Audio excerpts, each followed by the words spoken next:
Today we are going to learn about how to make this presentation in PowerPoint 365.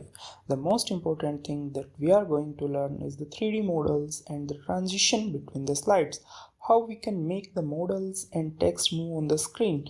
This sort of presentation is useful for providing an interactive demo of a product, highlighting its features and functionality. So let's start the tutorial. First and foremost, we are going to insert the 3D model of a car. To insert the 3D model, go to the Insert tab on the ribbon, then click on the 3D Models tool. We want to use one of PowerPoint's built-in 3D models, so choose Stock 3D Model. This will open a gallery of various pre-made 3D models categorized by type. At the top, you'll see a search bar. Simply type in relevant keywords based on the model you need. For example, we need a 3D model of a car, so type car into the search bar. The search results will display all available models related to our keyword. You can scroll through and preview different options before selecting the one you want. Once you find the right model, click on it and hit the insert to add it to your slide.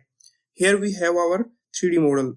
For adjusting the model, click on it. You'll see handles appear around its edges and corners. Now click and drag the handle to increase or decrease the size of the model.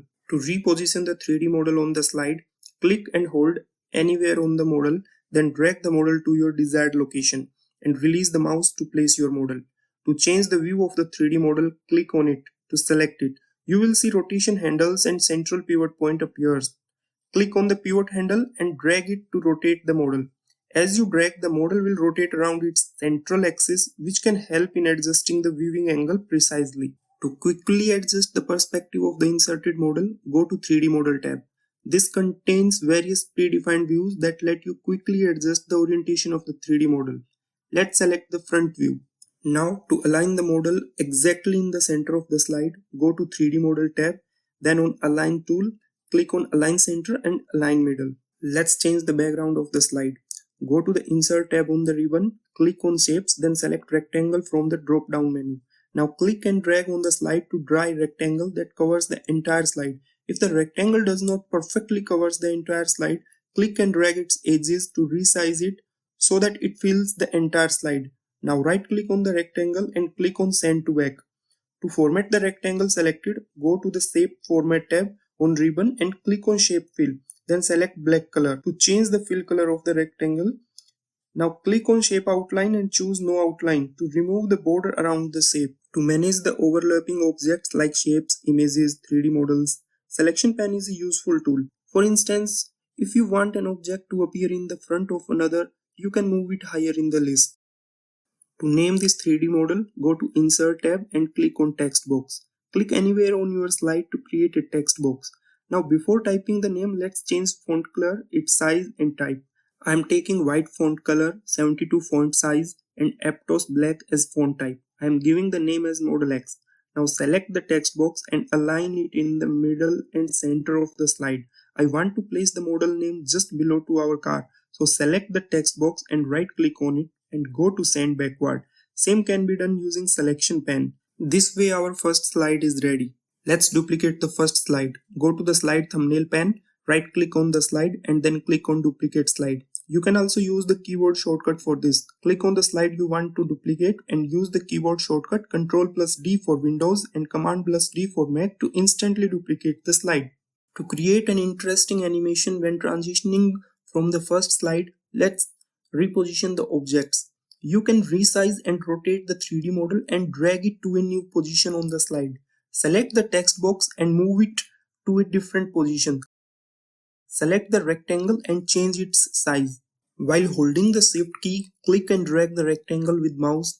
This way the rectangle will move only in straight line. Now select the second slide in thumbnail pane and go to Transition tab. In the Transition group, click on Morph. This transition will create a smooth animation between the first and second slides based on the changes you made to the objects. Now click Preview to see how the morph transition looks between your first and second slides. You can also adjust the duration of the transition by modifying the time in the timing section under the Transition tab. Let's make another duplicate slide by Ctrl+D and again reposition the objects. Slightly rotate and move the 3D model on each slide for a dynamic effect. Use Shift plus drag to keep the repositioning aligned. For each slide, highlight a different feature of the 3D car model in a text box. I have already copied the features in clipboard. I am directly using the Window plus V keyboard shortcut for pasting the text. Let's make 6 more duplicate slides by Ctrl plus D shortcut. We can also use the 3D model tab to quickly adjust the orientation of the 3D model. Let's select the side view, change the position and size of rectangle, paste another feature of the car. You do the same procedure one by one for all the remaining slides.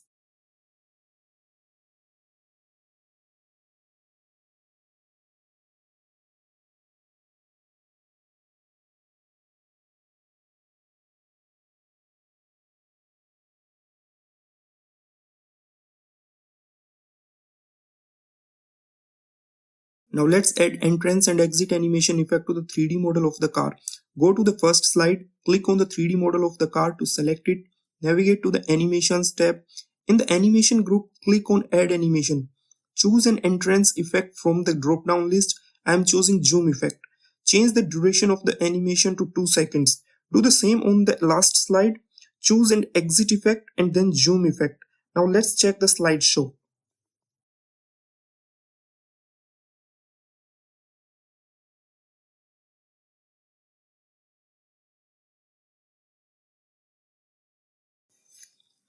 I hope you found this tutorial helpful. Please subscribe to the PPT Skills channel to learn more. Thank you.